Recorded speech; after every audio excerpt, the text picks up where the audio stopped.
దేవునికి స్తోత్రం. హల్లెలూయా. Praise the Lord. ప్రభు పరిశుద్ధ నామానికి మహిమ కలుగును గాక.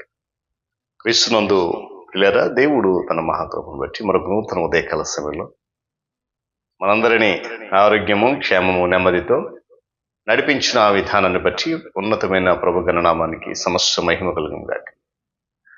క్రీస్తునందు ప్రియులైన దైవజనులు, స్నేహితులు, విశ్వాసులు, సహోదరి సహోదరులు, ఈ కార్యక్రమాన్ని వీక్షిస్తూ నన్ను ప్రోత్సహిస్తున్న ఆత్మీయులందరికీ యేసే నామంలో ఉదయకాలపు శుభములు మరియు వందనాలు తెలియజేస్తున్నాను. మీరందరూ బాగున్నారు కదండి? చాలా సంతోషం. రండి, ఈ దినం కూడా నేను ప్రేమతో ఆహ్వానిస్తూ ఉంటున్నాను. అనుదిన అభివృద్ధి ఉదయకాలపు ధ్యానాలైనటువంటి ఆధ్యాత్మిక కార్యక్రమంలో నాతో పాటు పాలిబాక్స్లు కొన్ని వాక్యాన్ని ధ్యానించి దైవ దీవెనలు పొందుకోండి. బైబిల్ సగులు ఉండే తెరచి చూడండి. లేని పక్షం నేను చదివే మాట విని గ్రహించి వాక్యదానంలో పాలిబాక్స్లు కండి. నేటి దిన ధ్యాన వాక్యంగా యోబు గ్రంథము 38వ అధ్యాయము 2వ వచనాన్ని చదువుతా ఉన్నాను. జ్ఞానము లేని మాటలు చెప్పి ఆలోచనను చెరుపుచున్న వీడెవడు? దేవుడు తన మాటలను మనకు దీవించునుగా. ప్రార్థన చేసుకుంది. మహోన్నతుడు మీకు వందనాలు. నూతన ఉదయకాల సమయంలో కొద్ది నిమిషాన్ని మాటలు వినగలిగే అవకాశాన్ని, సమయాన్ని మాకు ఇచ్చారు. అనుదినము నీ వాక్కు చేత తృప్తిపరుస్తున్నాం. ఈ దినం కూడా నడిపించి బలపరచు. ఘనత మహిమ మీరు పొందండి. యేసే నామమున అడుగుతున్నాను తండ్రి, ఆమేన్. ఈ మాటలు ఎవరితో చెప్పారు, ఏ సందర్భంలో చెప్పారు, ఇలాంటి విషయాలు కొన్ని ఆలోచన చేసినప్పుడు మనకు తెలుసు.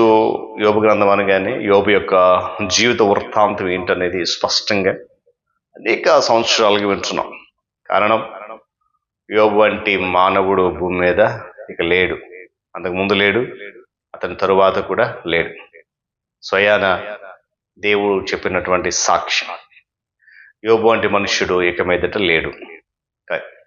నిజమే. ఎందుకంటే ఎలాంటి శ్రమ వచ్చినా కూడా అది దేవుని అనుమతితోనే నా దగ్గరికి వచ్చింది, కానీ దేవుని అనుమతి లేకుండా అది నన్ను ఏమి చేయదు అనే బలమైన నిరీక్షణ భక్తుడు యోబులో మనం చూస్తాం.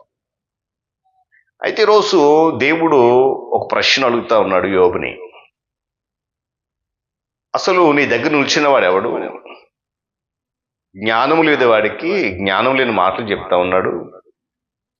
ఆలోచన జరుపుతున్నటువంటి వీడెవడు అన్న ప్రశ్న వేశాడు. యోబు తన వాదము వినిపించడానికి దేవుని ఎదుట నిలవాలనేటువంటి కోరికను వెల్లడి చేశాడు. హఠాత్తుగా ఇప్పుడు దేవుడే అతని దగ్గరకు చేరి అతని హృదయ వాంఛను తీర్చడానికి ఇష్టపడుతూ ఉన్నాడు. దేవుడు గాలివానలో రావడం అనేది పరిస్థితులకు తగినదే. యోబు జీవితంలోనూ యోబు తలంపులోనూ బలమైనటువంటి పెనుగాలి వీస్తూ ఉన్నది. అప్పటికి దేవుడు ఆ పెనుగాలిలో కూడా ఉండి తన ఆశలను నెరవేర్చడానికి ఇష్టపడతా ఉన్నాడు. ఇప్పుడు ఆయన మేఘాలలో, ఉరుములలో వచ్చి బాధ పీడితుడైనటువంటి తన సేవకుడిగా ఉన్నటువంటి యోబుతో మాట్లాడుతూ ఉన్నాడు. అతని బాధలకు గల కారణం ఏంటో దేవుడు తెలియజేస్తాడని. అయ్యా యోబు, నువ్వంటే నాకు చాలా ప్రేమ. నేను పెట్టినటువంటి ప్రతి పరీక్షలో నువ్వు గెలిచావు. నా మీద లేక నాలో నమ్మకాన్ని నిలబెట్టుకున్నావు. నువ్వు ఇప్పుడు నేను దీవిస్తాను ధారాళంగా అని ఆదరణకరమైన మాటలు అంటాడని చెప్పి బహుశా యోబు ఆనాడు, ఈనాడు మనం కూడా ఊహించి ఉండొచ్చు. కానీ ఆయన అలా చేయలేదు, అలా చెప్పలేదు. ఆ గాలివానలో మాట్లాడుతూనే ఏమన్నాడు తెలుసా? అసలు జ్ఞానం లేని మాటలు చెప్తున్నాడు, ఆలోచన అంతా చెరిపేస్తున్నాడు, వీడు ఎవడయ్యా?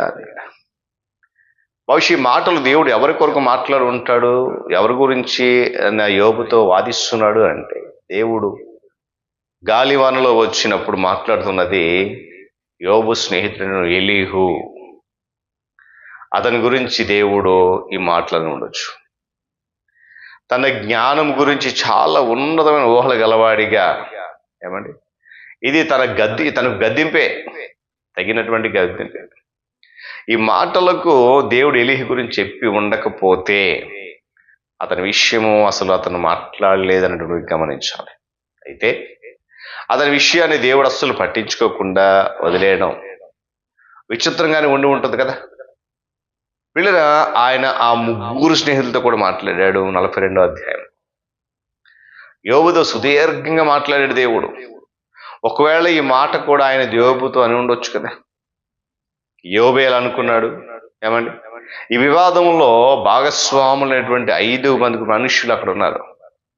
దేవుడి మాటలను ఈ 5 మంది మనుషులతో కూడా మాట్లాడుతున్నాడు. గద్దిస్తూ చెప్తా ఉన్నాడు మాట. దేవుడు ఈ ప్రశ్నను అస్పష్టమైన రీతిలో వదిలి, ఇష్టమున్న వారు ఎవరైనా దీనిని తమకు అన్వయించుకోవచ్చు కనడానికి వీలు కల్పించి కూడా ఉండొచ్చు. ఆలోచన తెలివి తక్కువతనం చేత చీకటి అయిపోయిందని చెప్పి దేవుడు అంటూ ఉన్నాడు.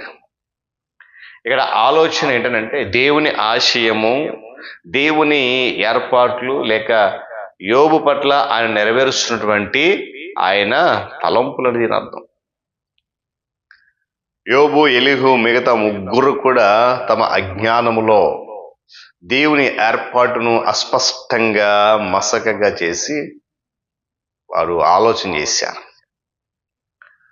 వారి మాటలు ఈ విషయాన్ని తేటలను చేసేది పోయి మరింత మరుగు చేశాయి.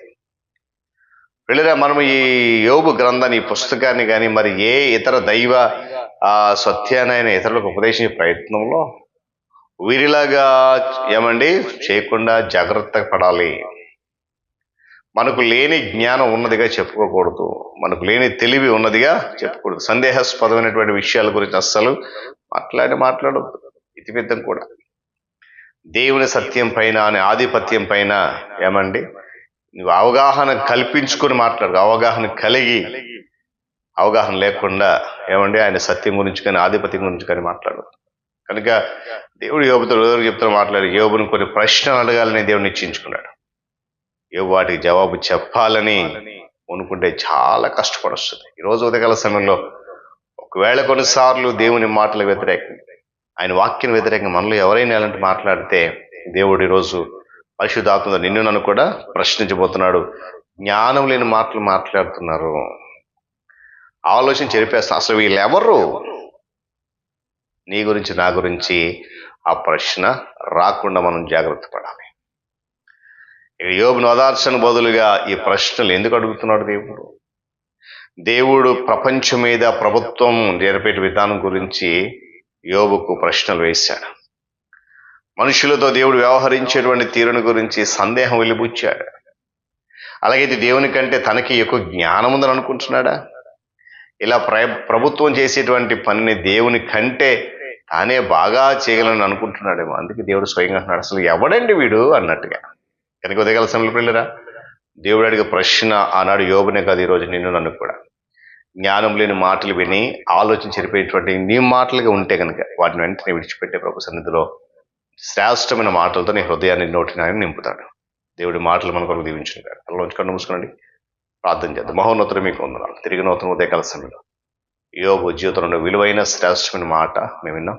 అద్భుతమైనటువంటి మాటలు వింటున్నప్పుడు వాళ్ళు ఆనందం కలుగుతూ ఉంటుంది.